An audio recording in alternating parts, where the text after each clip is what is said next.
All right, the leak. Let's get into the leaks. It's been a while since we've had some.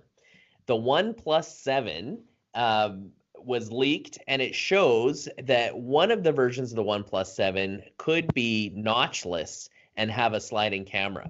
So there was a picture that showed two cameras or two phones, and what was amazing is the bezels on these phones were virtually non-existent. The Cool. side bezels, the bottom bezels, even the top bezels.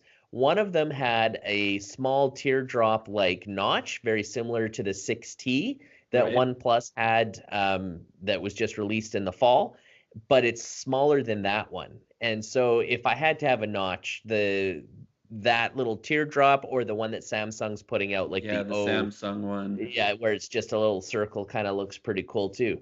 But what's also neat is the phone next to it had zero bezels. Zero. How Right did it take above, selfies?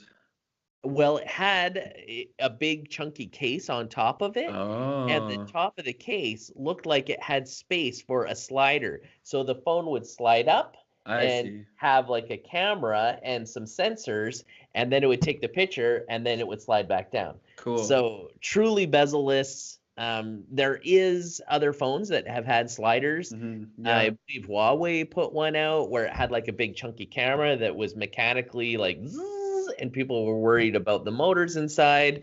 Oppo, which is owned by the same company as OnePlus, put one out. And so this looks like it's the same technology as what Oppo had.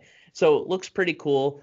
But man, those are gorgeous screens with barely any bezels. The OnePlus 7 could be a new phone that would be exciting to get, I think. I'm Yeah. always rooting for them. I like that company. Yeah, well, they're also Chinese. Are you worried about it? I personally am not. I think the phones are a great idea. I like to see competition. Like I said earlier, I'm a little bit more concerned about 5G because that's going to be our infrastructure, not necessarily the phones that we're holding.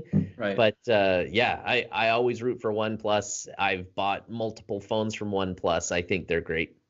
Awesome, Matt. Hey, that's really cool.